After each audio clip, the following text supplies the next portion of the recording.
What's going on, everybody? Welcome back to another amazing episode of Bridging the Geekdoms. I'm Slav. With me is Comic Cuts, and below me is the biggest butthole of them all.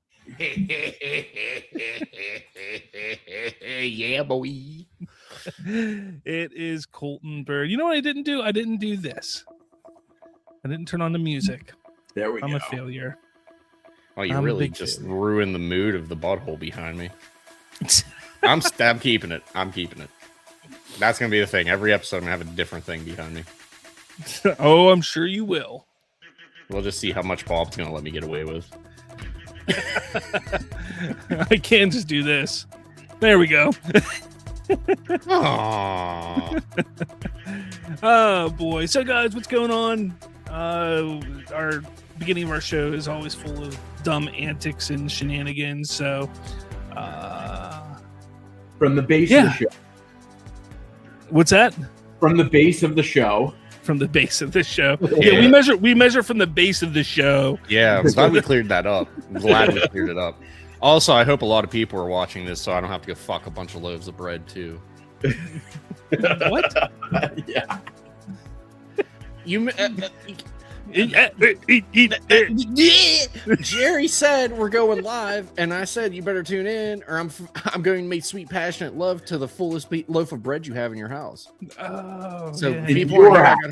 house, Slav. Yeah. Your house. Yeah, so if people aren't here, I got to fuck loaves of bread.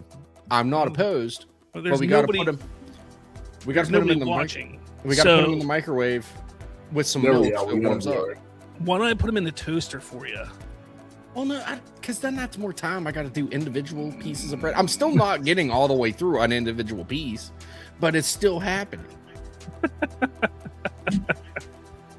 All right, guys. So we're going to be talking some things. We got some Marvel stuff to talk about, specifically with Spider-Man. We got some DC controversy. I think I'm going to say that every single week, that there's some controversy with DC because people. When will there not be? What's that? When will there not be a DC controversy? Oh, very true. Very true. But I'm used for controversy. we will talk a little Star Wars, a little horror news, some comics, and some video games. So we got stuff. We got stuff to talk about. So I'm looking forward to it. I hope you all are.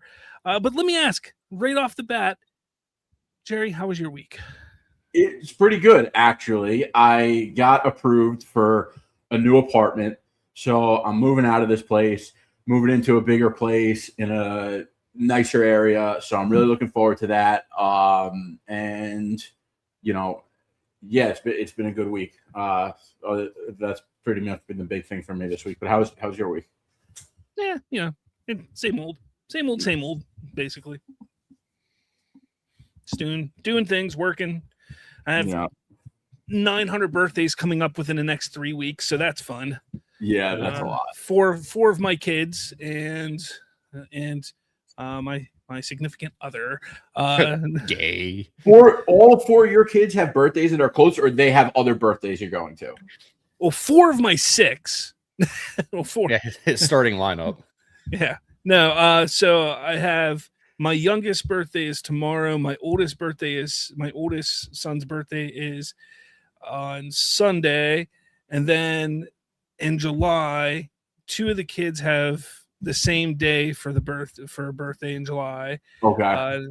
And that's July 8th. And then my fiance, her birthday is next Thursday or Friday. So yeah. It's a shame you didn't say my wife. My wife. Nice. Nice. Yeah. Just a bunch of shenanigans. If you guys are watching live, feel free to comment in the comment section. You can ask questions. You can ask why Colton looks the way he does, anything like that. But Yeah. Colton, how was your week? Because we didn't get to you. I did work. I go to Warped Tour tomorrow, so that's kind of I go to DC for Warped Tour tomorrow, so that's kind of cool. Flash some grandmas at the nursing center. That's about all I did. There you go. That's interesting. It's community service. Oh boy. That's a weird color. I didn't. Man, I am all out of whack with this. Let's fix this color here real quick. Ah, it's very bright. Oh, we're watching live tech problems. Do do do do do. Go there, right. Yeah, like that. There we go. That works. Yeah, that's like hemorrhoid shit bread. And get rid of our names. Our names are stupid. All right. This is such a damn weird show today, but I didn't think we were going off the bat with this. No, is that real? Yes, that's the Supergirl fleshlight. Well, no, because she does wear a jacket that looks like that. So whoever, if someone made this, it's genius. It's a cup. It's a cup for some, I guess that's I can't read different languages. I'll say it's Spanish, so maybe Mexican. I don't know. It's some cinema. It's a cup. But if you take away this one and this one, and you just look at that one, it doesn't look very good. It's the horse replica schlong Supergirl thing. I was looking for a photo for the show, and I'm just kind of scrolling through Twitter. I had to do a double take because I was like, what is that? That was quite beautiful. Kind of ridiculous. Also, I didn't come up with that. And people would suspect that I saw that and saw a fleshlight. No, that wasn't me. No, it was me. It was me. All right, let's get into it. Let's do the first thing here, which is going to be Marvel. Now, Spider-Man. Guys, Spider-Man is like a month and a half away, and we're all excited. And I know last week I predicted that we would get the trailer this week along with the tickets going on sale. And in a way, I kind of was right, but kind of not, because there are leaks galore going on with Spider-Man right now. I don't know if you heard this first story. Before we get into the trailer aspect of it, I want to read this story. This came up, I believe it was yesterday, that an unfinished copy of the entire film, Spider-Man Brand New Day, has been offered on the black market to social media leakers. And apparently they're trying, whoever got this, they're trying to sell it. They're trying to sell it to get it out there. So that's number one. And then a story came up, not a story, but then it kind of continued. The story continued where it's not just Spider-Man that these people have, it's other Marvel projects that they have that they are going to try, that they're trying to sell and leak online. What the hell's going on? Well, how much do they want? Because I kind of want to buy it. Yeah, I got like a crispy 5. Yeah, I don't think that any of us could afford it. Yeah, no, it's probably an insane price. They probably want hundreds of thousands of dollars for this. Absolutely, yeah, absolutely.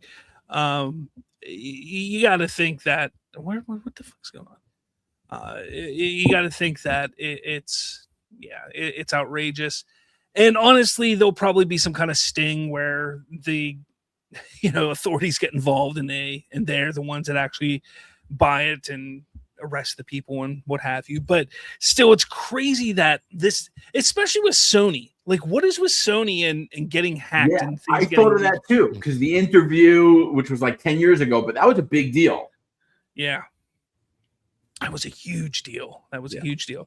But along with that this week, and I'm not going to show it here, guys, but the trailer for Spider-Man Brand New Day, which everybody has been highly, highly anxiously awaiting, which is going to be the final trailer of Spider-Man, has leaked online. And here's the crazy thing. You can still get it. Like it's up there. Like, sure, it has a big X over top of it. It's a red X, and some people have managed to kind of lighten the red on it. But it's out there, and you can watch it. And yeah, I mean, here's first off, did either of you get a chance to watch it? I looked for it. I couldn't find it. I meant to rewatch it because I watched it last night at like 1 a.m. But I remember loving it. It was great. I will say, I think Sony or Marvel did this intentionally. I really do.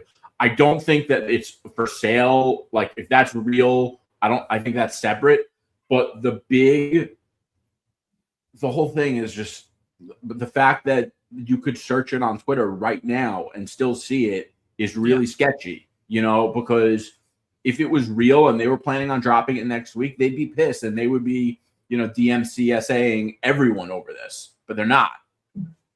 I still think you're an idiot if you repost it just on the slight chance that it's not like, you want to get your account nuked and potentially, a cease and desist or sued. The cease and desist isn't a big deal, but being sued over leaking material like that is a big fucking deal. And let me tell you, if you don't think you could afford to buy the movie if it's on the black market, you definitely can't afford to go up against Sony in a lawsuit. Very true. Yeah, very true. I mean, I don't know. Colton, you said you didn't get a chance to see it? No. I looked for it. I couldn't find it. But granted, I didn't know it was leaked. I thought it was an official release, so I was looking for an official release. I'll send it to you offline. I have it. Wink, wink. I don't, but yeah. Yeah, wink, wink. So, without getting too spoilery, it's a trailer anyway, so there's no spoilers in it. Right. There's some pretty cool moments throughout. It really solidifies the idea that Peter Parker, Spider-Man, is going through more mutations, which is great to see. It's another thing, we see the Hulk, Bruce Banner and Hulk, and he seems to be raging out again, which is nice to see. I saw Hungry Almighty go, Angry Hulk is back. I cried tears of joy because he's happy that he's back as being just not evil, but a menace, a crazed monster essentially. We see a little Frank Castle. We see the ninjas again. And then they really focus a little bit on what his non-relationship is with Ned and MJ right now, and how it seems like he's kind of slowly putting himself back in their life, maybe not intentionally, but so it is a really good trailer. I really like the trailer. I love Dustin Daniel Cretton, who did Shang-Chi. I thought he did a fantastic job with that. I loved Wonder Man, so I absolutely am looking forward to what he has to do here. But I don't know, Jerry, what did you think? I thought it looks great. First of all, Spider-Man is one of my all-time favorite characters. I read every Spider-Man issue that releases. And I really think that this trailer, I love the Home trilogy, but the thing about the Home trilogy is that depending on who you ask, you could get very different answers. I think this is going to be the movie that everyone absolutely loves and people compare to Sam Raimi's Spider-Man 2. We're finally getting that classical New York, Spider-Man movie. And the fact that Punisher is going to, the organic webbing looks pretty cool. The storyline with him working with Bruce Banner creates, I think, some interest around, because obviously the big thing was the ending of No Way Home. Everyone forgets that Spider-Man is Peter Parker, and now Peter Parker is working with Bruce Banner. So I think everyone's looking at that being like, well, it seems like Bruce Banner is going to at least know that he is Peter Parker. And the thing you also need to understand is that in the comics, this story from No Way Home comes from a very controversial comic called One More Day. And at the end of One More Day, he makes that deal with Doctor Strange to do the same spell. But in a later comic, the run after Brand New Day, which obviously this is called Brand New Day, in an event called Spider Island, everyone in Manhattan in New York City got this virus where everyone had spider powers. And because everyone had spider powers, Peter Parker went on live TV and he was like, whoa, I have spider powers. Holy crap. And then his spell became weakened, and Doctor Strange explained to him at the end of that event, was like, when you said that you have spider powers on live TV, you outed yourself, and now the spell is weaker and people can find out that you are Spider-Man. So I think that is going to play into this movie somehow. No Way Home was totally inspired by One More Day. And I do think that the spell is going to become weaker because obviously some people are going to have to know that he is Spider-Man. I think that'll happen later in the movie, but I still think it's going to happen. Yeah, I'm sure it will at some point. I don't think it needs to happen. So when I sit here and think about Spider-Man, there's a couple things I really want to see from a Spider-Man movie. First off, I don't want not anybody, but people to know who he is right now. That's one of the things that is such an important aspect of who Peter Parker is, of him being Spider-Man. Yes, eventually there are people that learn who he is, but hiding and protecting the ones he loves is a big aspect of who he is as a character. Number two, I want to see him truly be Spider-Man, not Iron Man Jr. And I'm not specifically talking about the Iron Spider suit, but I'm more talking about the whole idea that from the moment we met Peter Parker and Spider-Man in the MCU, he's had some kind of technology in his suit that's just kind of like, why? So for me, I want to see them really get down to the core basics of Spider-Man.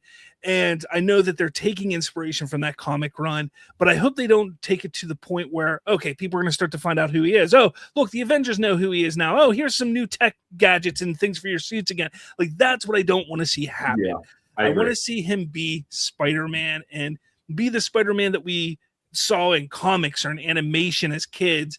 I always harken back to Spider-Man, the animated series in the 90s. Granted, it is very watered down. They couldn't show blood. They couldn't do certain things, but it was still my Spider-Man growing up, that in the comics. So that's how I want to see it play out. Do you have anything to say about it, Colton? No, I agree. I would like to see a more grounded Spider-Man, at least in the MCU. I mean, it just makes sense. Because I mean, like you said, he's had tech in his suits pretty much since the beginning. I would like to see in this movie, let's CGI Macho Man and let's let Tom Holland and Macho Man duke it out. Boom saw! I got you for 5 minutes. Yeah. I do think that the MCU has had a problem of not only do they sometimes make their consequences of their movies not matter because it's not convenient to follow with in the follow-up project, but I know a lot of fans when I used to do the superhero cut show, I used to always say, the consequences need to matter. You can't just if you kill someone off or if something happens like Spider-Man, did the spell, he can't just get back with MJ immediately. Otherwise, what was the point? You just did it for a gimmick to make the ending of the movie have emotional depth, but you didn't really want to do it because it was inconvenient to deal with it in the next movie. And if your consequences in your movies don't matter, your universe doesn't matter. And that's one of the things I do like about James Gunn's rule. If you die, you die. The one thing I don't like about that rule, which is a whole other conversation, and Slav and Colton, we were talking about this last week. It's funny, Hungry, because I was just thinking of you when I said that. But the other thing is with that, you can't do an event like Blackest Night because the whole point of Blackest Night is people coming back from the dead. So I would like to see that rule have an exception for them to do something like Blackest Night. But again, that's maybe that's why he has that rule, is so when Blackest Night does happen, then it's kind of like, oh shit. Yeah, that's a good point too. It's this is a big deal. It's the one time we're kind of doing this because you can't do Blackest Night without it. And I could totally see him saying that at some expo or on stage, and everyone just freaking out over it. Yeah. Hunter Iggy, or not Hunter Iggy, Hungry Almighty. Jeez. Hungry Almighty. This is probably an obvious prediction, but I think Jean Grey is the real main villain, and the Hulk is the final battle where Jean is using Hulk as her weapon against Spidey. Yeah, I mean, that's a good possibility. I would hate for us to get a Savage Hulk again, but it'd only be because he's being mind controlled, similar to what the last time, really the true last time that we ever saw Savage Hulk was when Wanda was controlling him in Age of Ultron. So I sit there and think that's really no fun. I don't like that. Hungry Almighty also says, number one thing I'm hoping for is what happened to the MCU Uncle Ben. That has been the biggest thing I've been wanting since Tom Holland became Spidey. Hungry is consistent. He's been saying this for a long time. You got to respect it. Yeah.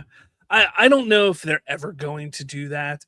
I think the best option that they could have done was what everybody wanted to happen before No Way Home, is where they would have made that it was Tobey Maguire looked like Ben Parker in this universe.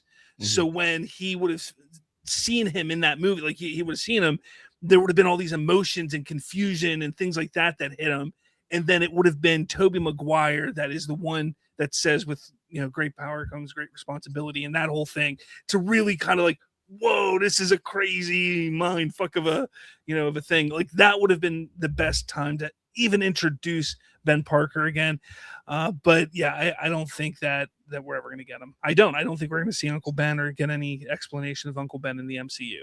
I just don't. Yeah, I agree with that. I think that if they were going to do it, they would have involved him in some way with Aunt May's death. Like that was the time to do it.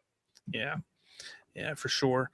And then I do want to touch on what you were saying about you believing that it was Sony or Marvel who intentionally leaked the trailer that's out there. It's a very, very good possibility that that's what happened. They do that quite like they did. I'm pretty sure they did that with all the Doomsday. Yeah, 100%. What do you mean? They approved that coffee shop. Come on now. They're not going to leak nothing. Yeah. They're doing it the right way. Starbucks is shaking in their boots. I was listening to John Campea show on the way home from work today, and I had already suspected that. I always suspect foul play on this stuff.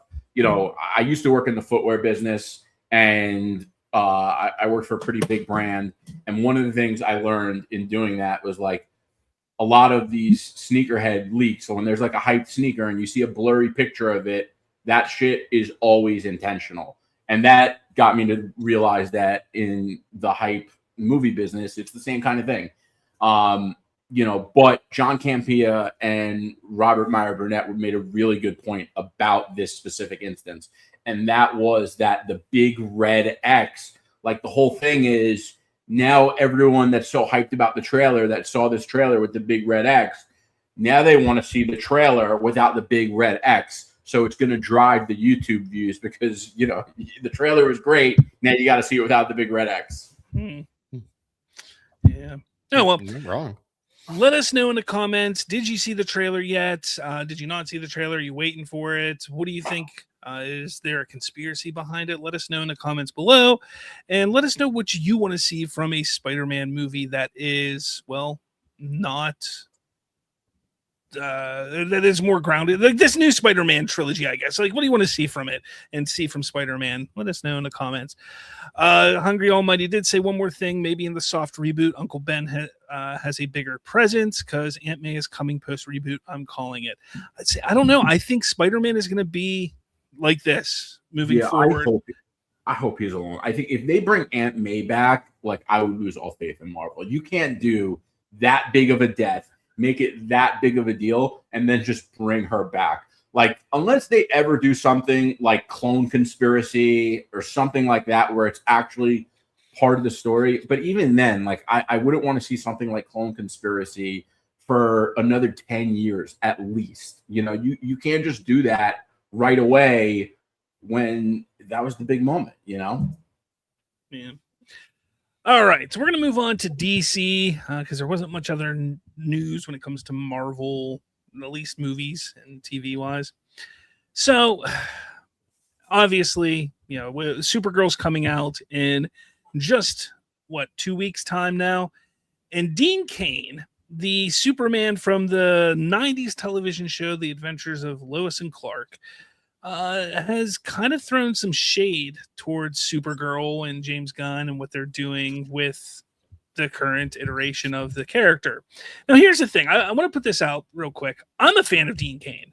I liked his Superman. I like him as a human being. I like what he stands for. I like all of that. So I'm a fan of Dean Cain. The thing is sometimes these people who, let's face it, he became a woke warrior. He was fighting against the woke. And some of these people sometimes will put their foot in their mouth because, well, they just they say stupid things, for lack of a better term. And that's kind of what happened here with Dean Cain. Again, Dean Cain, I'm a fan of his, so on and so forth. But former Superman, this is coming from Us Magazine, by the way, former Superman Dean Cain is facing backlash after shading Supergirl star Millie Alcock. On Sunday, June 7th, Cain reposted a photo of Millie Alcock dressed as Supergirl with ear piercings. He said, wait, if Supergirl's skin is bulletproof, how does she have ear piercings? The user wrote, to which Cain replied with a thinking face emoji. So, I know he's smarter than this, okay? And he was Superman. He should understand, and he was in the Supergirl TV show, even. Like, he should have this knowledge and understanding of the character and how the character works. Not only that, but the user who first posted this is a complete imbecile because, all right, so here's the main picture, or not the main picture, but I just want to show a picture. This is Millie Alcock as Supergirl, and you see she has pierced ears. Now, Colton, without getting into it right now, I want to ask you, how could Supergirl have pierced ears? Because on Earth, they have skin that's impenetrable. It's bulletproof. You can't pierce their skin. So how could she have piercings? I'm just going to ask you this, Colton. Mirrors. Now hear me out. Laser reflects off the mirror, hits her in the ear. Okay, that's a good possibility, but unlikely. What is the thing, Jerry? What is the thing that gives Superman and Supergirl their powers? The sun. The yellow sun. At the end of Superman, there's a nice little moment where Superman talks about Supergirl who's drunk, and they talk about how she likes to go to planets where there's red suns to get drunk. Because Supergirl and Superman cannot get drunk on our planet because of the sun, because of what it does to their body. So she could easily go somewhere, get her ears pierced, have her ears pierced, and there you have it.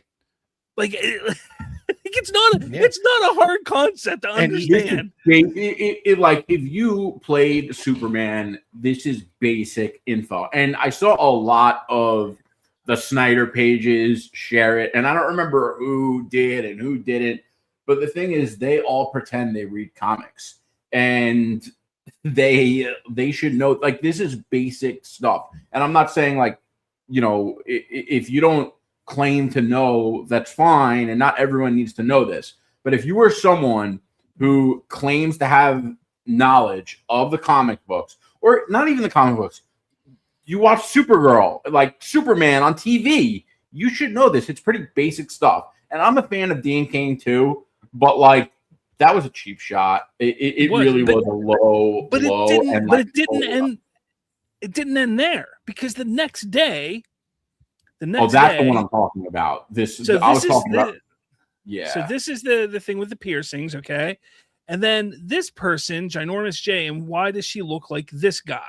Okay. And then he goes, dang it, I laughed. That is kind of funny. But like, it's a low blow, but it is kind of funny.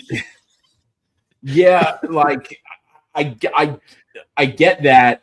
But if you are a famous actor and you're also involved in political talk, like, you should be above that. I'm sorry. Yeah. Like, first off, he was Superman.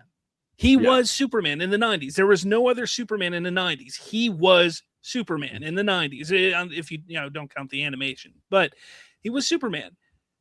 He then continued his relationship with the character and the lore in Supergirl in the 20-teens. To then, in 2026, act this way about the lore. Now, I understand, like, there's everybody has a vision of these characters in their head and how they should be portrayed. Look at the Snyder Bros. They're all we want is Henry Cavill because we gotta suck on his titties because he's got bulky titties and we want that. He's a beautiful man. Leave him alone. But for the most part, people just they have an idea of what a character should be and everything like that. I get it, but you need to understand the lore of the character to truly. And this first thing he posted was bad. It was a bad look doing this, but then he goes and says, and goes and laughs at this, being that he was Superman at one point in time, being that he had respect for the characters, the lore, the DC universe and such, saying this instead of being what Superman would do and saying, hey, that's not cool, that's not a good look. It's not. It's not a good look. First off, Millie Alcock, so many people think that she's she's gorgeous and beautiful. My son is like obsessed with her almost. People think she's very attractive. And whether you do or not, let's not forget that everybody has differing points of view on what is attractive and what isn't attractive. Right. And to do this, I think is really not cool. It's not cool. And whether it's funny or not, it's still not cool. It's not. He also had such an opportunity here to be like, that's not cool, and show everyone that hates him that he is above that and he is respectable. And it would have given him much more credibility when he does talk about politics and all that kind of stuff. Like, I'm a glorified salesman, okay? And one of the things I will tell you that, like, I pick up on people that in business or I work with or whatever, one of the first things I notice about every single person is whether they have self-awareness and situational awareness. And you have to be smart about every single thing you say on how it reflects on what you're trying to accomplish. Because every word that comes out of your mouth could either serve it or go against it. And he really, really hurt his credibility here. Like, so bad. And I understand that Millie Alcock said something about Christian men, and it probably wasn't the best thing for her to say, even though the question was a fair question. And it was taken out of context. And it was taken out of context. And I don't think that it was an unfair answer. And I'm all for Christianity and religion and everything. But, like, I still don't think it was the right thing for her to answer because she's promoting the movie, even though I don't think she was wrong for giving that answer. Like, if people do that and are mocking her and they have that in their profile, like, I'm not saying it's, I believe her. I totally believe her, because I see people do that kind of stuff all the time. However, like, she needs to also be aware that the headlines are going to pick that up and they are going to take it out of context and they are going to use it to push against her and her movie. So It was a misstep. Regardless, that does not make this okay. Like, she wasn't trying to enter into the political arena. She's a little young and she's going to live and learn and everything like that. And I really don't think she said anything wrong or bad. I just think it's an unfortunate situation because she stepped into something that someone was probably trying to set her up for or something like that. But Dean Cain's much older. He's much more experienced. Like, it's a really, really bad look, and it hurts his credibility and everything else. Because, there's this other kid. He's not a kid. He's like probably our age. Anyway, his name's John Del Arroz. I don't know if you know who he is, but he's a conservative, and he is a big. I don't know if he's big, but you see him on Twitter all the time. He's a pundit on everything we talk about. And every single time he talks about something and, liberal people don't like it, they always just post a photo of his charge for beating his wife. It's like he can't say anything without that coming up in the comments. And this is something, and obviously this isn't as bad as that, but regardless, it is something that people are always going to use to discredit him because it was a low blow. It was a cheap shot, and he should be above it. And he really, really hurt his professional reputation. Yeah. Got anything, Colton? Lesson to learn from this: just don't use social media. Take a page out of my book. Don't use it. Post memes because who values social media? Yeah. Let us know though, and your thoughts about this in the comments. Again, I mean, this is one of those things where there's no reason to honestly say anything like this when you don't understand, because you're just Dean Cain's basically in this regard. He thought he was helping push the bashing of the DCU and James Gunn, and he got shown. Like, it was just like, look, you're wrong, you're an idiot, stay out of your lane, stay in your own lane, stay out of their lane. And then he doubles down and comments on her looks and makes it, and follows up a joke on her looks, and it just doesn't look right. So let us know your thoughts in the comments below. Sticking with Millie Alcock, this is something I saw pop up a little bit ago. Millie Alcock revealed that her cape in Supergirl was made using the same original fabric as Christopher Reeve's Superman cape. My cape in this film, she says, was remade using materials from the original Superman cape. I think they found 16 meters of that material. I don't know how big 16 meters is in, English math, but, whatever. What the fuck is a kilometer? Beat me to it. I mean, that is a cool detail that they're using the original cape. Yeah. Or original 52 feet. Jeez.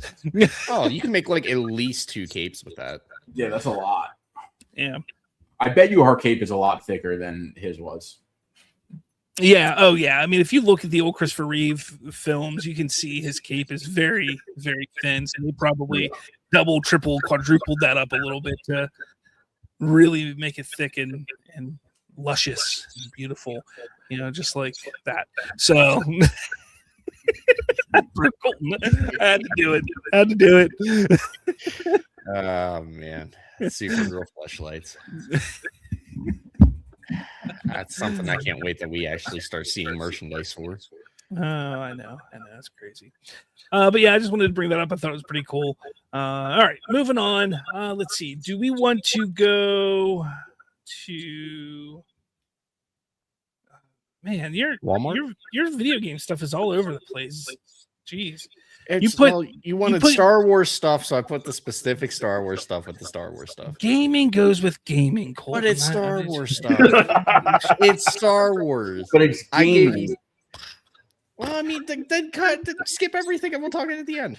All right. Well, I need to pull something up. So there's a really interesting. Bob's wiener's out. He's got to pull something up. Whoa, that's weird. Yeah, that's wild. Okay. So there was an interesting story that came up just the other day. I can't find it, about Dave Filoni. Let's see if I can find it. He ate bologna. They're selling a game-worn cowboy hat. Yes, they're selling his cowboy hat. He's getting his own Black Series now. figure. Apparently, Dave Filoni did not want to make the upcoming movie Starfighter, just like he didn't want Andor to get made, because it's not really his vision of Star Wars. I heard that, actually. Yeah. Now, I remember back when Andor came out, that was kind of a big deal. Like, there was a lot of discussion about how this is not what Dave Filoni wanted to do. But apparently, when it comes to Starfighter, which comes out next year, that was something that he pushed back on heavily, but was overruled by Kathy Kennedy and Bob Iger at the time. Now, I guess if the movie ends up being successful, they do have plans to maybe continue the story, but that's to be seen, obviously. I want to know, like, what are your thoughts on Dave Filoni being the man for Star Wars? Because that's kind of what this comes down to, is Dave Filoni the right man? Is he going to lead Star Wars in the right direction? We've kind of talked about this in the past, but Jerry, what do you think about Dave Filoni here? I don't. I think he's a false prophet. I think people are talking about this guy like he is he's Luke Skywalker to the Force. And I just don't think he is. He was behind The Mandalorian, which was great for a while, and then nosedived in the 3rd season, and not just nosedived. They laundered it. You sat down to put Disney Plus on to watch The Mandalorian, and you played the Mandalorian, but you didn't get the Mandalorian. You got Bo-Katan. That shit's not cool. Then he was involved in The Acolyte, which I didn't watch, but from what I've heard is the worst piece of Star Wars entertainment ever made.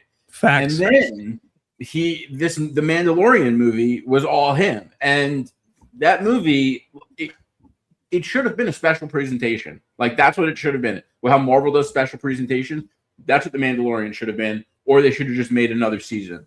But, you know, and then there's another thing. Like, a lot of fans love to say, like, about their favorite universe, whether it's the MCU, the DCU, like, oh, let me lead the DCU. Oh, let me make a movie. And you're like, have you ever made a movie? And they're like, oh, I'll figure it out. You don't just figure that kind of thing out. And I think Dave Filoni is like a Star Wars super fan who has some experience in the film business, but he's not the guy to drive the universe. I think he picks the wrong characters. I think his influence on projects has been horrible. And by the way, I was listening to John Campea last night also, and he was the one who said that he heard that about Filoni and Starfighter. He was like, I heard that a while ago. And then someone else I know told me they heard it from someone else. And then another person told him that so he's like, basically, there's three sources. He's like, you can take it with a grain of salt, whatever you want. I'm just telling you what I heard. And like, I think the one project he ever made that was like, he hit it out of the park with is Maul, which, you know, is right behind him on the, you know, banner. But yeah, I think fantastic show, by the way. Fantastic. Up and down, beginning to end. But I think he, like, everyone said this guy was going to be the guy, and I really believed it at first because I didn't know. And I'm like, now I'm like, what was everyone talking about? This guy he's just not it. Colton? Yeah, I was letting the awkward silence set in. No, I think, like you said, he's a super fan that has too much power. Honestly, he's someone that you can leave in the writing room, but is not the face of Star Wars. He knows the lore. He knows what Star Wars is and what he's talking about, but he can't lead Star Wars to where it needs to go. Yes. If that makes sense. You know, you guys are ripping on our boy from Pittsburgh, Dave Filoni. Well, he eats bologna, duh. No, let's be fair, and I've talked about this. Dave Filoni is very knowledgeable in Star Wars. 10 years ago, I would be 100% behind him. Like, let's go. Yeah, he's the man for the job. Let's not forget that he worked closely with George Lucas during the Clone Wars. Now, that was 15, almost 20 years ago at this point that all started. And for a number of years, George Lucas was pretty much the mastermind behind Clone Wars. He really was. But Dave Filoni was there, you know, working alongside him and making that show become what it became. But let's all not forget that very first movie for the Clone Wars, which was horrendous.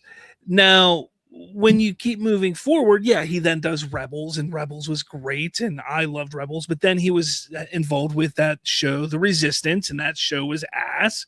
And yeah, like you said, like, he's been there in the back in a writer's room. He is a super fan of Star Wars, and that's great.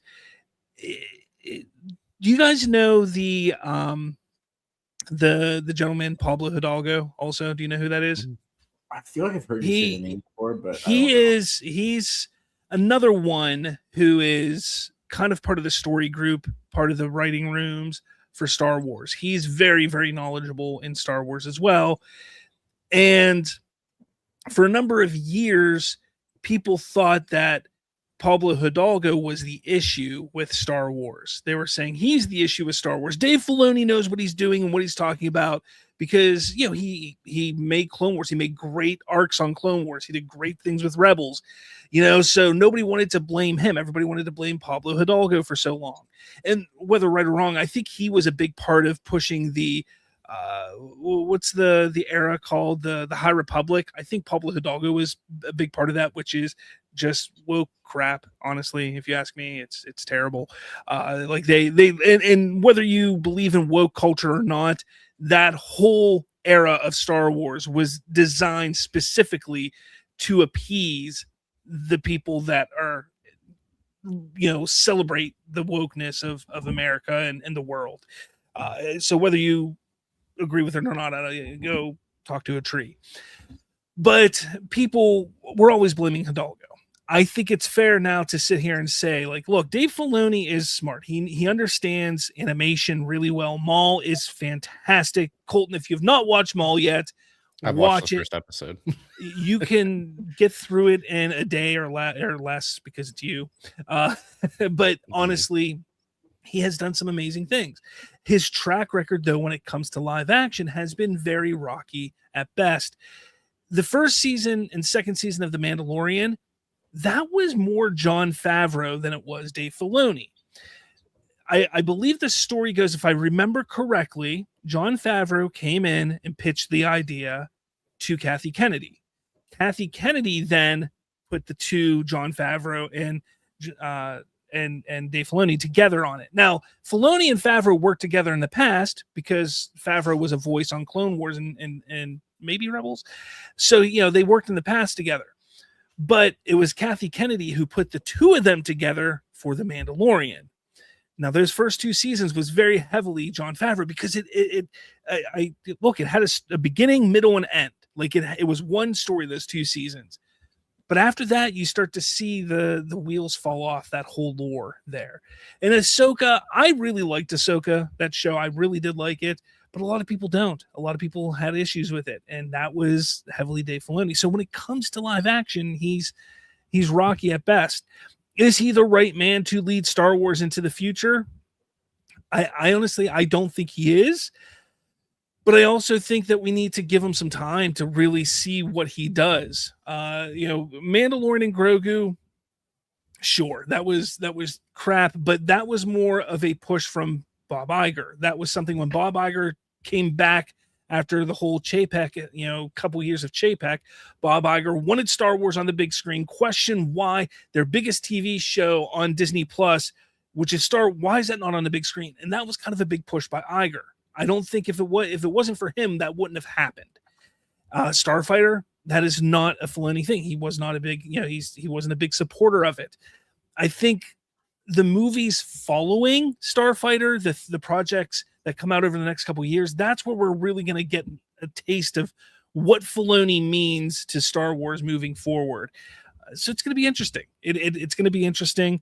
I think they should just call up George Lucas and say, hey, come make a trilogy. But that's just me. That's just me. I mean, you're not wrong. I would like to see George Lucas come back. Yeah. I mean, that's like, I think that's the one thing they could do that everyone would be like, okay, now I immediately have faith in Star Wars again. They would have to pay him an obscene amount of money to do it. I don't think they would. I don't think they would.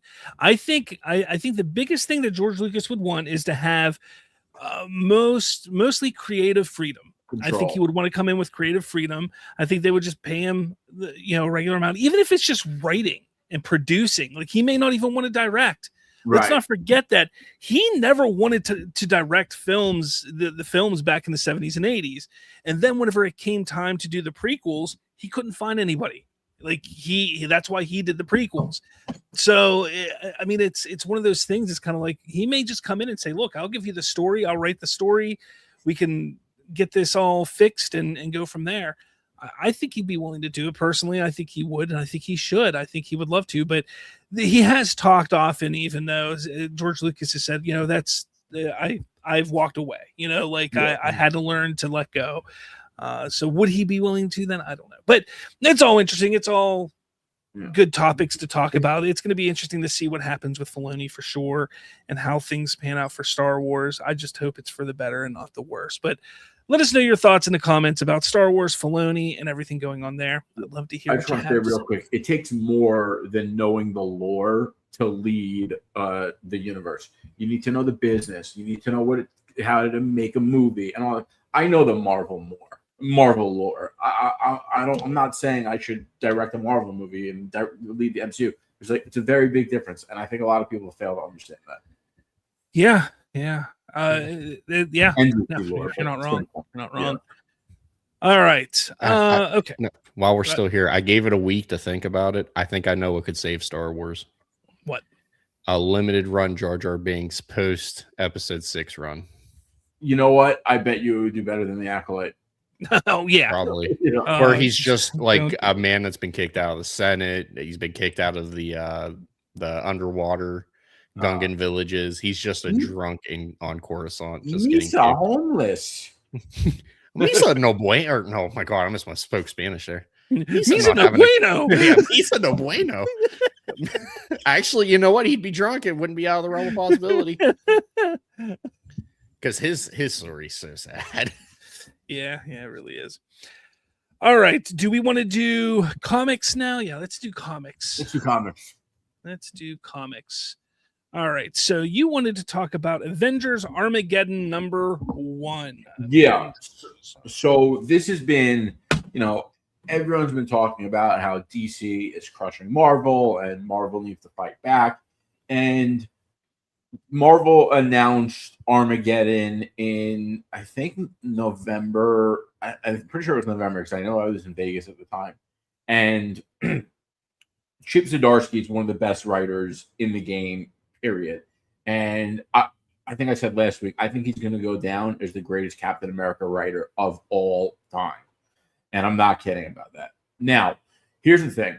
So Chip Zdarsky's Captain America run started, and it's been amazing. And then they did another book that he wrote called Wolverine Weapons of Armageddon. And the build-up to this story has been incredible. Armageddon is really supposed to be the culmination of the narrative threads of, Victor Von Doom is gone because of what happened in One World Under Doom. Red Hulk has been seizing control of Latveria.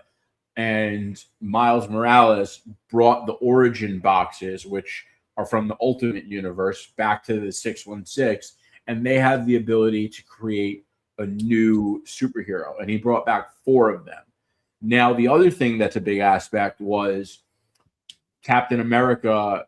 There's a new Captain America in the Captain America run, and he is kind of more like, he's been somewhat like a John Walker, but he really wants to do good, but he's kind of a badass and, doesn't listen well to authority and doesn't always make the right choices, like that kind of character. But he's been incredible, and he was the standout from Avengers Armageddon #1. And the other thing is, Avengers Armageddon is also the culmination of the past 2 years' major event, which was Blood Hunt, One World Under Doom. Marvel's really good about the interconnectivity within their line, and they're almost always much better at that than DC. But what I will say that really bummed me out about this book, and I think it's important to say, because I've been a big advocate about this story, and, I criticized Shield for not being honest when they think there's something wrong with something they really love and not saying it. So when I think there's something wrong about something that I'm a big fan of, I want to be sure I'm telling you. I was really disappointed with this book. I was waiting to read this book, dying to read it. I even got it sent early to me on Tuesday night, and I got to read it, and I was bummed out. I was really bummed out because it just felt like not a lot happened in this issue, and there has been so much buildup. There's been buildup in the Captain America book. There's been buildup in Wolverine, Weapons of Armageddon. That book only existed to build up this book. And, listen, I think that Marvel is I think the quality of Marvel stuff right now is fine. I really do. I think the books they're putting out are great. I think the content in it is great. But the sales numbers don't lie. Like, most of the time, DC is smoking them when it comes to sales. And if Avengers Armageddon doesn't do well and doesn't pan out well and doesn't create hype, Marvel is going to be in serious trouble, okay? Like, serious fucking trouble. Granted, I do think it's still going to work out. It's Chip Zdarsky. Like I said, he is one of the most brilliant writers in the game. He's never written a comic that I haven't loved, and it's only the first issue, which was a lot of setup, which happens sometimes. But I still wanted to be on record saying this because, I was just criticizing someone on the show last week for being a shill and not saying when he thinks that there's an issue with the DCU or whatever, or if, even if you just question a choice here or there. So I wanted to make sure I was on record saying it. Yeah, I mean, I got nothing to say. I haven't read them or anything like that, but typically, what I've found with a lot of the big event runs, I find that reading issue to issue is pointless because you're going to have those issues that it feels like nothing happens and you feel gypped. That's why I love buying the full book, the full graphic novel, the full, whatever Trade paperback. like whenever it's all done, so you have the whole run right there to read, because then you don't get that, oh man, nothing happened in that issue, now I gotta wait weeks to get the next one. So that's just my opinion on things. And but yeah, I think that was, we've talked about the Batman, the Matt Fraction Batman run, and as it was coming out week to week, I was reading, or not week to week, month to month, I was reading it, but there were some issues that I was just like, why? Like, this was just stupid. Like, it just, they do that, like, and they have to spread it out. Like, they get signed on for X amount of issues, so they got to make it X amount of issues, you know? So, well, that's another issue with people have with Marvel now, is that they cancel a lot of books really early on, and they do it because sales are low, which makes sense. But now buyers have the fear. They're like, why should I start reading this book? Because I don't think it's going to sell well. Now I don't even want to give this book a shot and waste my time. But what I will say is Matt Fraction's run, I felt like it was so set up heavy for the first like 8, 9, 10 issues.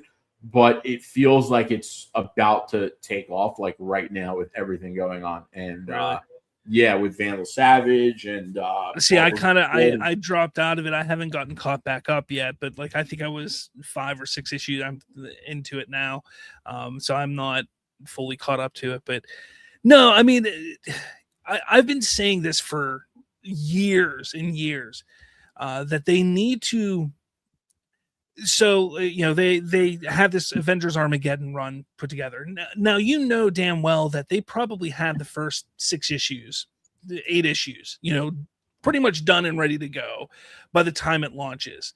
Now I don't know for a fact because I'm not a publisher. I don't know what they do, but if they don't, in my opinion, they need to have the entire run ready to go. Just ready to go. So if it's a 12-issue run that they're doing for a storyline, you have those 12 issues done. And at that point in time, you release that first issue. If it's a big hit, don't wait. Just put out the rest. Not like immediately, like not all in the same day, but do it week to week to week to week, instead of, oh, we're going to spread this out over month to month to month to month, because that's what a lot do. A lot is just 1 issue a month. And then you have the problems like you have now, where Marvel will start to cancel things because sales aren't great. Well, one, we're in a time and age where people want now. They want now. They want the next thing. They want the new thing immediately. If they have to wait, they get sidetracked. They get distracted. They go look somewhere else. They find something else to keep them entertained. So if you're waiting even 2 weeks for an issue to come out, that's just too much time. So yeah, the sales are going to drop, and then you're going to cancel a run because, the sales weren't great. Have confidence in the writers and the artists and the stories that you're trying to tell, and just start making 12-issue, 15-issue runs for a complete story. If you want to continue it after that, that's great, but get those first 15 done, those first 12 done before you release them, because then if it's a hit, you can throw them all out right away. Or if the sales start to dip a little bit, you can say, you know what, let's just put the rest of them out right now to get the sales boosted. Maybe it'll get people interested again.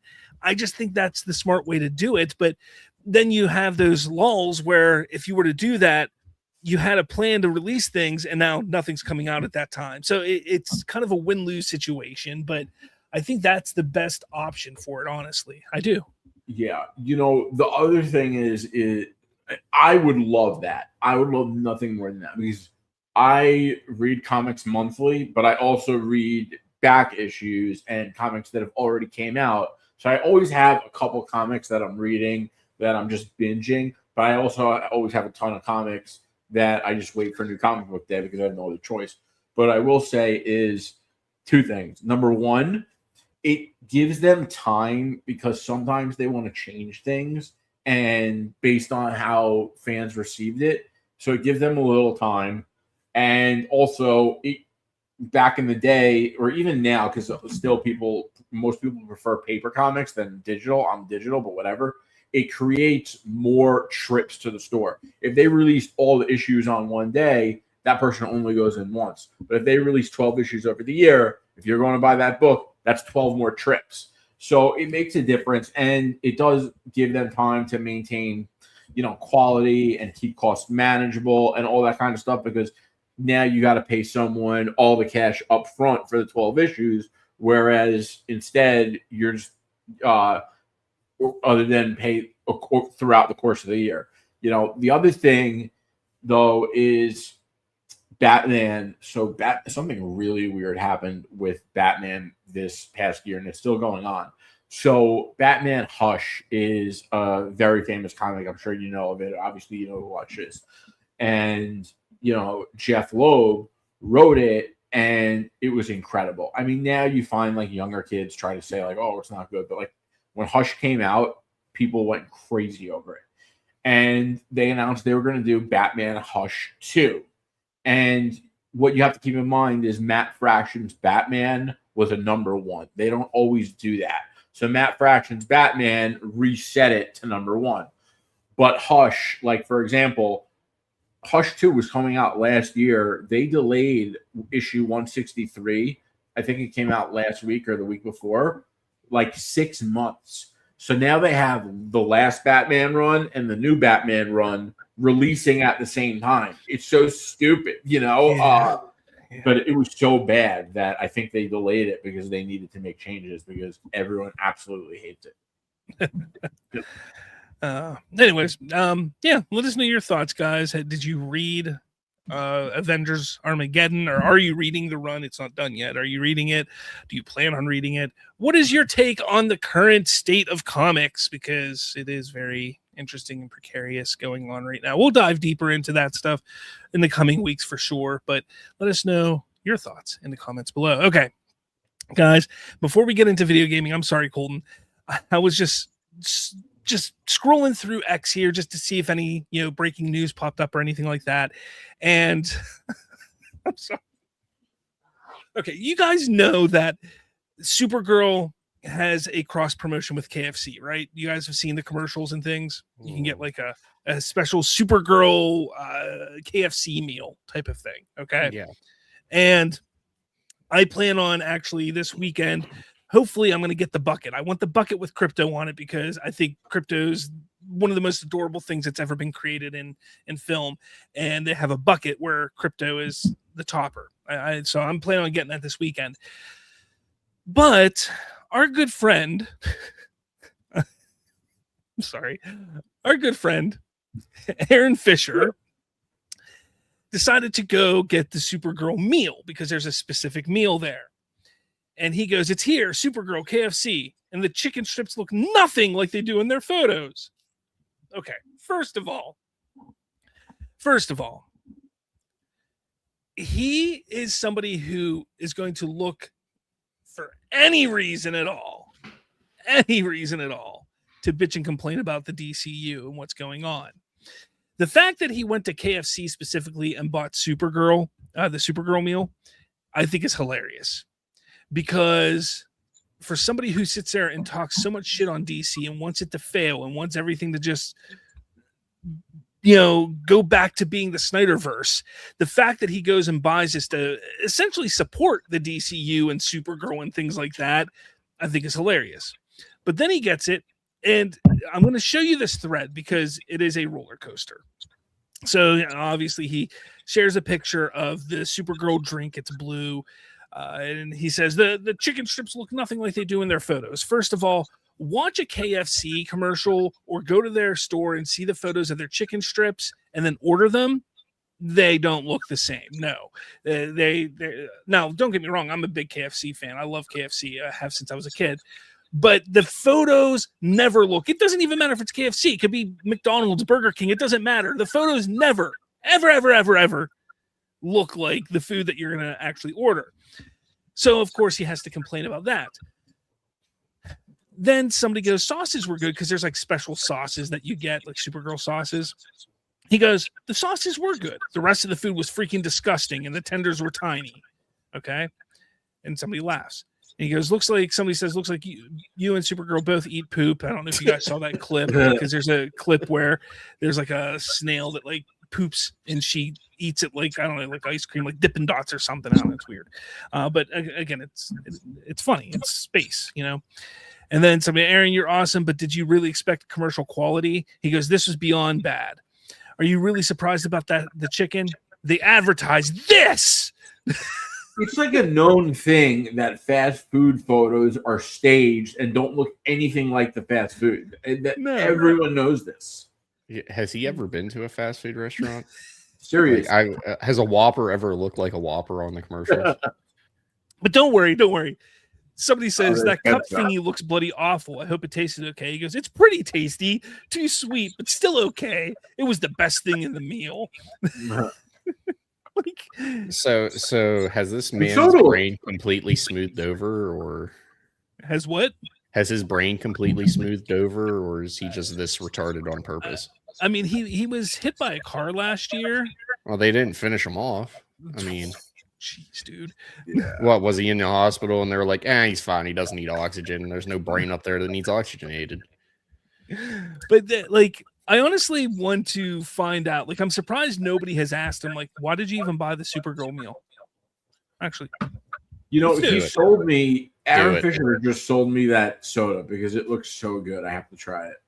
Yeah, speaking of blue sodas, that this doesn't really have anything to do with this. The new blueberry one at McDonald's is actually pretty good. It looks almost identical. Yeah, I would try it, but I would try it without I saw it comes with like the boba. I don't want the boba stuff. Yeah, it's actually not bad. I didn't mind it. Oh, okay. I'll probably do it without it because I'm picky about stuff like that. Do the next tab next. That's the only one that's not related to video games. Oh man, there we go. Evil Dead Burn exclusive clip showcases gross deadite horror. So I wouldn't say it was gross. I'm gonna leave this. Is this it here? I didn't watch it. Yeah. It's not really. No. Fuck you, Laura Croft. You're not paying me. I don't care. Kiss my ass. Have you seen everybody complaining about that because she doesn't have triangular titties? Yeah, that's what it is. It's because there's no. Well, that's not even Laura Croft. All right, so this is it here.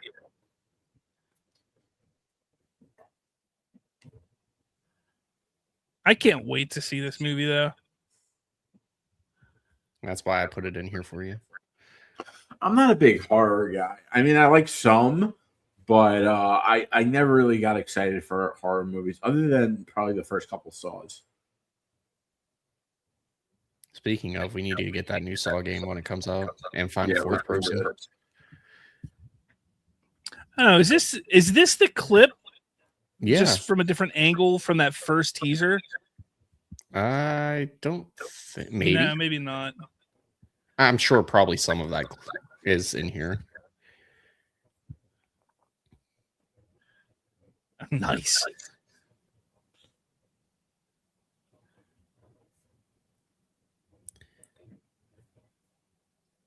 And that's pretty much the general gist of the clip. I'll leave it there then. Nothing. Yeah, really look, I'm a huge fan of the Evil Dead series. Always have been since I was a kid. Like the first time I think I saw Army of Darkness first, and then I went back and watched the Evil Deads, and I love that series so much. And for some odd reason, I've just been kind of interested in watching horror movies lately, and I've been disappointed with most of them that I've seen lately. But whatever. Hey, welcome to the dark side. Go see Backrooms. Support YouTubers. I plan on it. You'll never want to watch it again, but it's a good movie to watch for one time. So is that all you want to do? You don't even want to talk about this clip at all? Well, I mean, there's nothing really. I haven't really followed up on anything Evil Dead Burn outside of the trailer, to be honest. I just knew you would like it. I figured I'd show you to you, spark a little conversation. Yeah. All right. Well, let's get into the gaming side of things, because you wanted to talk about Star Wars Zero Company, the video game that just got announced essentially just last week. The Star Wars XCOM game. It looks like it's is it an RTS? No, what is it? It's a turn-based what are they called? It's like XCOM if you've played XCOM. I can't think of what they're called off the top of my head at the moment. But yeah, you just move little troops around. It's not very in depth because I thought like when I've turn-based tactics game. I don't think I'll buy this game, to be honest. I'm not a real big fan of turn-based tactics. Yeah, I'm not either. Yeah, I'm not. I mean, it'd be kind of cool. Maybe if there's a demo, maybe I'll dip my toes in it. But I was watching this and I was like, this story doesn't even seem interesting, to be honest. The one thing that I've noticed with Disney Star Wars is all of their aliens look the same. Yeah, they look like me in 20 years.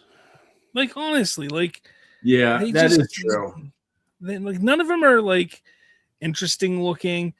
I can't. They don't have another one on here, but there's just none that are like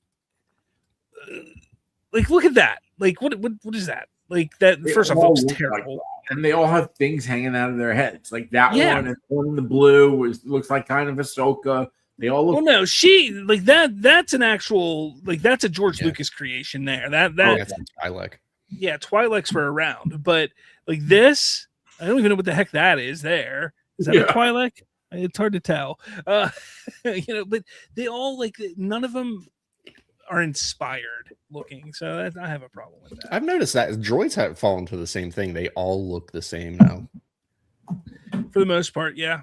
Yeah, it's just like, we're gonna get cookie cutter and call it a day. Now, Jerry, I threw this one in here for you because it did really well. It sold a bunch of copies. I saw it. First Light. Yeah, massive. Let's see. Published First Light managed to sell 1.5 million units in its first 24 hours. The game was initially available on May 26th for those who pre-ordered it digitally with full launch the following day. So 1.5 million copies sold in the first 24 hours. That's pretty cool. That's pretty good. Yeah, that just means we're going to get a sequel in 7 years.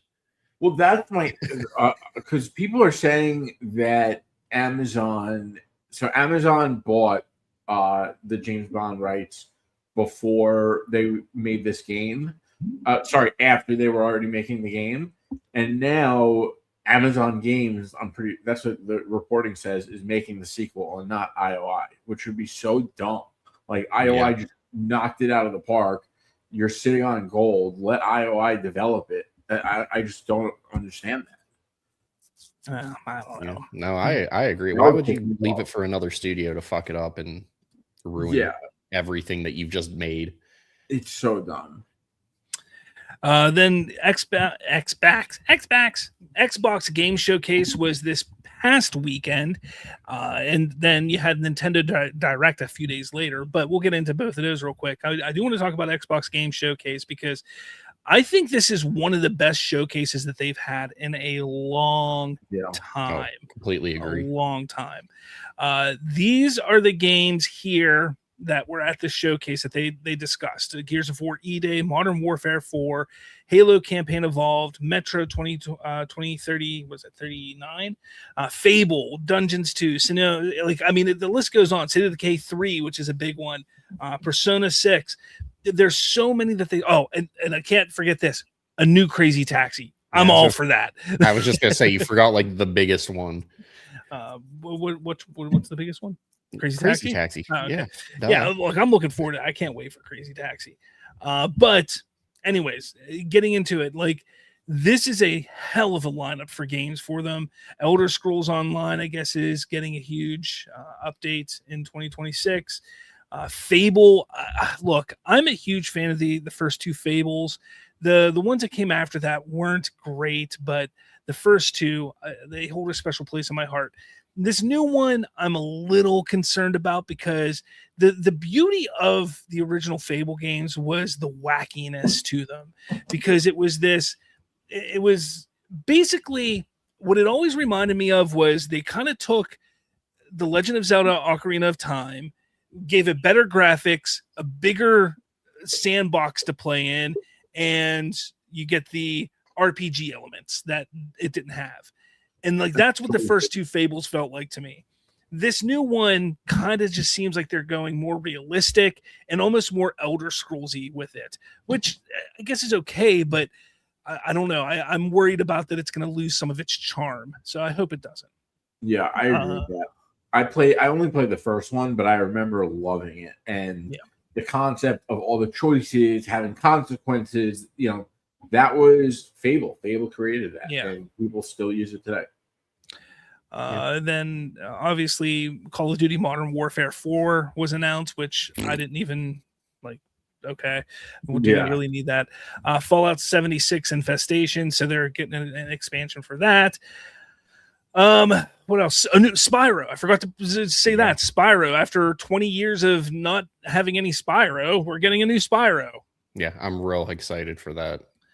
Real excited. Doom Dark Ages expansion. Crazy dude. When I saw Crazy Taxi, when I saw that the first off, I was like, did somebody just like, is this real? Like, I don't think this is real. Like, are they really doing a Crazy Taxi in 2026? And they sure the hell are, and I'm all for it. I'm take my money, buddy. Like Xbox, you got my money on that one. So it'd be real cool if they made it an exclusive. Well, some of these are going to be exclusive. Some of them are timed exclusives, and some of them are, obviously cross-platform. Colton, I purposely didn't bring this up because I want to know what is the one that you are most looking forward to. E-Day, hands down, E-Day. The gameplay footage was phenomenal. You actually crawl over stuff now. You can roll into coverage. And I mean, in all honesty, I've been looking forward to this since Gears 3, really. And it's nice to see like Marcus and Dom and all them not in the cog armor. Like it's kind of weird also. Like looking at them in like street clothes, it's kind of like that's weird. But this is what this is E-Day. Essentially, I mean, it is, but this is where the war started for humans versus Locust. Jerry, do you have a game that you are looking forward to most? I agree with Colton because I never really got into Gears. I tried playing Gears 5 and I couldn't get into it. I'm sorry. I didn't like the mechanics. I thought it was stupid that you couldn't jump. And then when I saw this, and now that you could jump and crawl and all that kind of stuff, it looks so much more appealing to me. And I'm really excited to play this game. And I actually have an Xbox. I mean, it's collecting dust. I bought it for Halo. I only got the Series S because I was like, I'm just buying it for one game, whatever.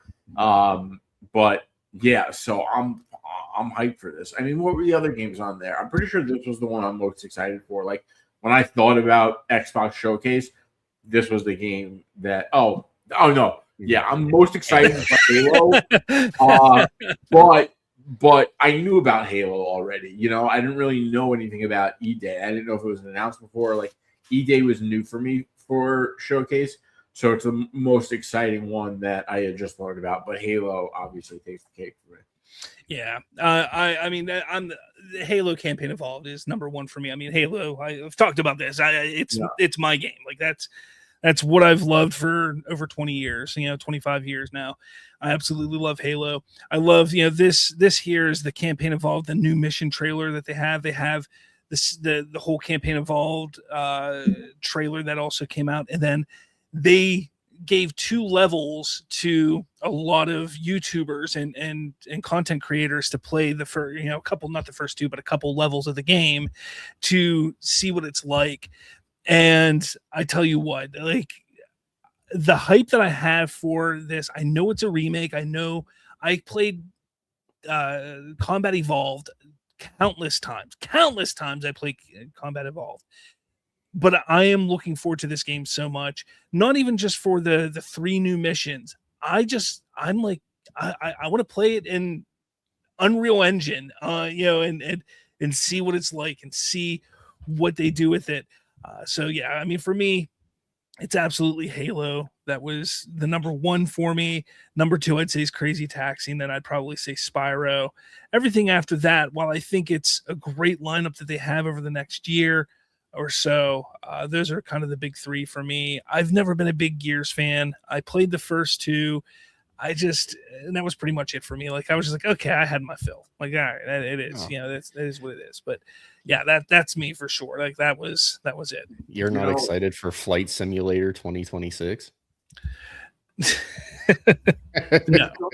There's something to be said about these remakes of games from when we were kids. Like, now Halo's doing it, but replaying Metal Gear Solid Snake Eater in Metal Gear Solid Delta was incredible. I mean, that was my favorite game ever growing up. And now the Nintendo just announced they're releasing an Ocarina of Time remake for Switch 2, and it's coming out this year. So they keep taking like the best games that we grew up with and making remakes of them to modern standards. And I want to see this continue because, like, how could you not? You know, it's just awesome. Like, look at those graphics, bro. Like, look at that. Pretty. It's beautiful. I might have to get a Switch too. I have to also. Like, I legitimately, I was just talking about it today. I was like, I legitimately have to get a Switch 2 now simply for this game. Simply I have one. It sucks because I have a Switch and I never really use it. Same. Yeah, dude. Sucks. And I got it for Tears of the Kingdom. And I'm sure dude, that's hysterical. We're literally exactly the same. It's a great console, but the game library just sucks. Like, there aren't many good games for it. But they had some Kingdom Hearts news. Kingdom Hearts 4 got its big reveal. And I know some people love that. There's going to be a Warhammer 40K Space Marines 2. It's already on Xbox. Yeah, Minecraft, new Nintendo Switch 2 version that is specifically for Nintendo Switch 2. I mean, a lot of this stuff is, it is what it is. Now Star Fox, that's exciting. Yeah, did you play the demo? No, that's old news though. We knew that was coming, but did you play the demo? No. Yeah, but it is, if I'm not mistaken, Star Fox is just a remake of the Nintendo 64 game, right?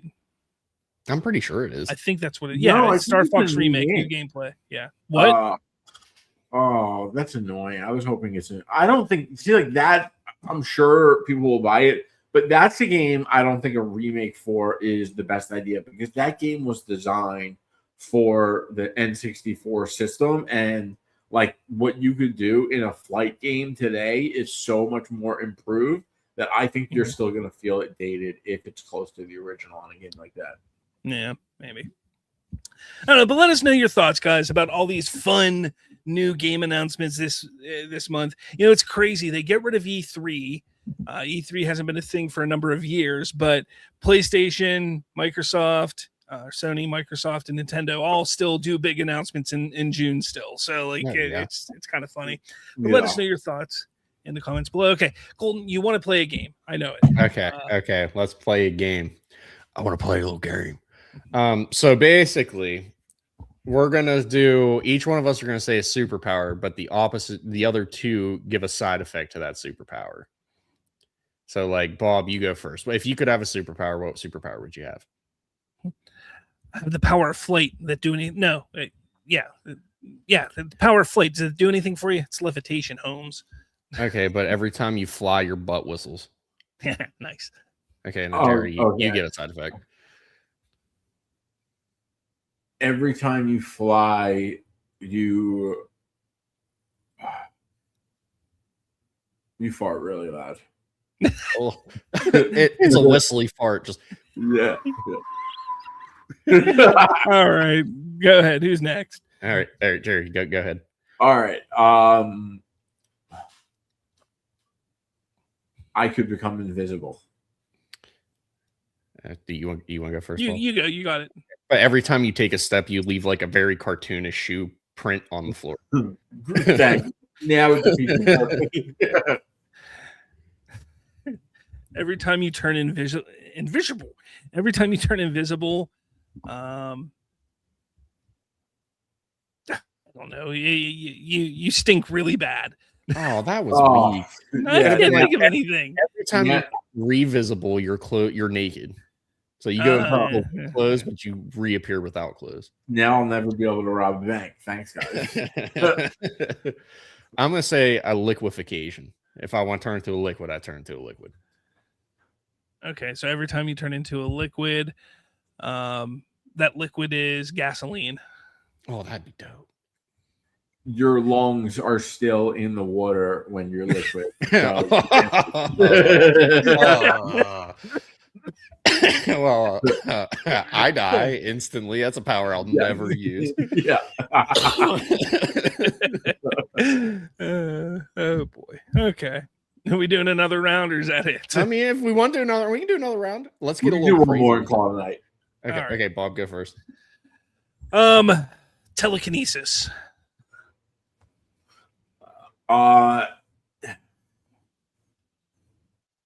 You have to also read, every time you read someone's mind, you experience all their dirty thoughts. You experience them, oh boy. I'm going to build on that. Every time you read someone's mind, any person's mind, your mom's dirty thoughts come forefront. Oh, God. Oh, that's cool. So you could be like, oh, I wonder what my boss is thinking. And your mom's like, please stuff me. Before you even read his mind. He's never going to use that power. All right. Jerry.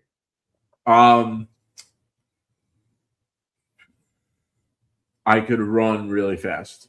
Lightning speed, like Flash. Every time you run really fast, you have this unbreakable urge and need to make a hot pocket. Oh God! Ooh. Hey, that's kind of like in the Flash movie. But see, you run fast enough, you can cook it. There you go. Problem solved. Yeah. Your shoes are always untied every time you try to run. Oh God! No, my face is gonna be skidding on the Velcro shoes. You got to wear Velcro. Yeah, because even if they're untied, it doesn't matter. Yeah. Super strength. Every time you use your super strength, you say that your mom and your dad are brother and sister out really loud. Oh, okay. I mean, I could do that now. every time you punch something, you shit yourself. Oh, that would be dope. Oh God. I'd be like, cool, I don't want to go to work today. Punch the wall and just shit my pants and go home. That's fucking great. Or like, I'm like the Hulk in Avengers 1 where like Thanos opens the portal and everything's coming through. I just punch the wall, shit my pants. I'm not dealing with that. I'm going in. Not dealing with it. Okay. All right, guys. This has been Bridging the Geekdoms. Jerry, where can people find you? At Comics Cuts on X. And Colton? White Ruby 53 at places and things. You're a White Ruby 53. Oh. And you talk on X. Obviously, you can find us at Bridge Geekdoms. I think it is. Is it just Bridge Geekdoms? What is it? Yeah, at Bridge Geekdoms on X for Bridging the Geekdoms. So you can find us there. We'll be back next week. Make sure you hit that like button, hit subscribe, share this with your family, your uncles, your aunts, your grandfathers, your grandmothers, your moms and dads and brothers and sisters and dogs and cats. Find us on your favorite podcatching app. Yeah, I think that's Play it on a really big boombox on your shoulder and walk down the street. 80 style, yo. Damn straight. You got a girlfriend you just broke up with and you're trying to win her back? Go outside her window, throw a rock, play it on a boombox. There you go. Make sure you're wearing a trench coat and some neon green parachute pants. Damn straight. All right, guys. Thanks for watching. Take it easy. Thanks, guys.